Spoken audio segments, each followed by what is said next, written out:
জয় শ্রীকৃষ্ণ। রাধে রাধে। নমস্কার বন্ধুরা, আজকে জানতে চলেছি বরুথিনী একাদশীর সময়সূচি এবং পারণের সময়সূচি, ব্রত কথা, মাহাত্ম্য। বাংলা বছরের 1432 সালের প্রথম একাদশী ব্রত বৈশাখ মাসের বরুথিনী একাদশী ব্রত। বছরের এই প্রথম বৈশাখ মাসের একাদশী বরুথিনী একাদশী ব্রত। এই ব্রতের অনেক মাহাত্ম্য আছে। প্রতিটি একাদশী ভগবান শ্রী বিষ্ণুর নামে সমর্পিত। তাই বন্ধুরা, সকল একাদশী করুন বা নাই করুন, একাদশীর দিন অবশ্যই একটি ভগবান বিষ্ণুর নামে ঘিয়ের প্রদীপ প্রজ্বলন করে দেবেন। তাহলে ভগবান বিষ্ণু অতি প্রসন্ন হবে। বরুথিনী একাদশী ব্রতের সময়সূচি 9 বৈশাখ 23 এপ্রিল বুধবার সকাল 11:44 থেকে শুরু হবে আর সমাপ্ত হবে 10 বৈশাখ 24 এপ্রিল বৃহস্পতিবার সকাল 10:05। সূর্যোদয় তিথি অনুসারে একাদশী তিথি পালিত হচ্ছে বৃহস্পতিবার 10 বৈশাখ 24 এপ্রিল। বরুথিনী একাদশী ব্রতের পারণের সময়সূচি 11 বৈশাখ 25 এপ্রিল শুক্রবার সূর্যোদয়ের পর থেকে সকাল 8:08 মধ্যে পারণের সময়সূচি। তবে বন্ধুরা, পারণ সঠিক সময় মতো করে নেবেন, তবে একাদশী ব্রত সফলতা পায়। বরুথিনী একাদশীর ব্রত কথা, মাহাত্ম্য। বৈশাখ কৃষ্ণপক্ষিয়া বরুথিনী একাদশী ব্রত মাহাত্ম্য। ভবিষ্যোত্তর পুরাণে যুধিষ্ঠির শ্রীকৃষ্ণ সংবাদে বর্ণনা করা হয়েছে। যুধিষ্ঠির মহারাজ শ্রীকৃষ্ণকে বললেন, হে বাসুদেব, আপনাকে প্রণাম। বৈশাখ মাসের কৃষ্ণপক্ষের একাদশী কি নামে প্রসিদ্ধ এবং তার মহিমাই বা কি, তা কৃপা করে আমাকে বলুন। শ্রীকৃষ্ণ বললেন, হে রাজন, ইহলোক ও পরলোকে বৈশাখ মাসের কৃষ্ণপক্ষিয়া একাদশী বরুথিনী নামে বিখ্যাত। এই ব্রত পালনে সর্বদা সুখ লাভ হয় এবং পাপ ক্ষয় ও সৌভাগ্য প্রাপ্তি ঘটে। দুর্ভাগা স্ত্রীলোক এই ব্রত পালনে সর্বসৌভাগ্য লাভ করে থাকে। ভক্তি ও মুক্তি প্রদানকারী এই ব্রত সর্বপাপ হরণ এবং গর্ভবাস যন্ত্রণা বিনাশ করে। এই ব্রত প্রভাবে মান্ধাতা, ধুন্ধুমার আদি রাজারা দিব্যধাম লাভ করেছেন। এমনকি মহাদেব শিবও এই ব্রত পালন করেছিলেন।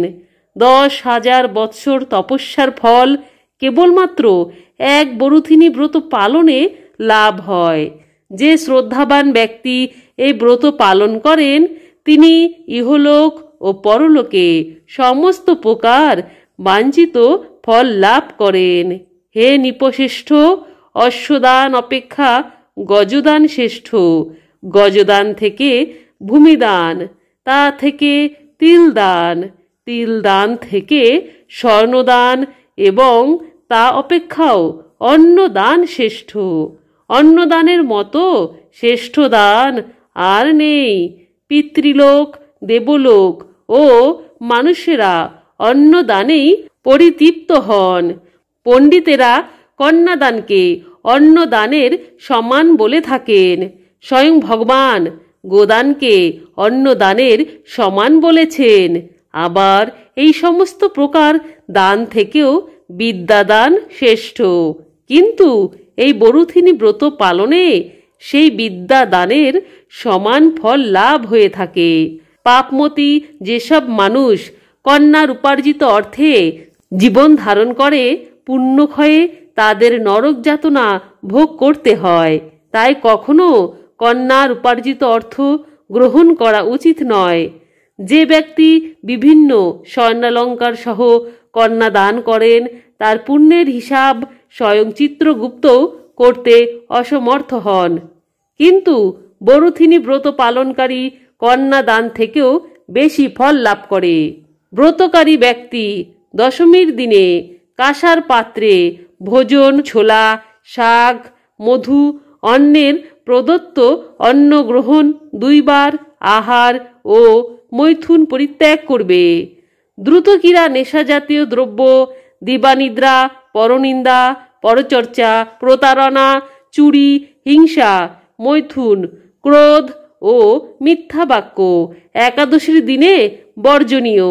কাঁসার পাত্রে ভোজন, মাংস, মুসুর, মধু, তেল, মিথ্যা ভাষণ, ব্যায়াম, 2 বার আহার ও মৈথুন এসব দ্বাদশীর দিনে পরিত্যাজ্য। হে রাজন, এই বিধি অনুসারে বরুথিনী ব্রত পালন করলে সকল প্রকার পাপের বিনাশ এবং অক্ষয় গতি লাভ হয়। যিনি হরিবাসরে রাত্রি জাগরণ করে ভগবান জনার্দনের পূজা করেন, তিনি সর্বপাপ মুক্ত হয়ে পরম গতি লাভ করেন। তাই সূর্যপুত্র যমরাজের যাতনা থেকে পরিত্রাণের জন্য পরম যত্নে এই একাদশী ব্রত পালন করা কর্তব্য। বরুথিনী একাদশীর ব্রত কথা শ্রদ্ধা ভরে পাঠ বা শ্রবণ করলে সহস্র গোদানের ফল লাভ হয় এবং সর্বপাপ থেকে মুক্ত হয়ে বিষ্ণুলোকে গতি হয়। তবে বন্ধুরা, ভিডিওটি এখানেই সমাপ্ত। সকলেই ভালো থাকবেন। কমেন্ট অবশ্যই জয় শ্রী বিষ্ণু লিখতে মনে রাখবেন। ধন্যবাদ।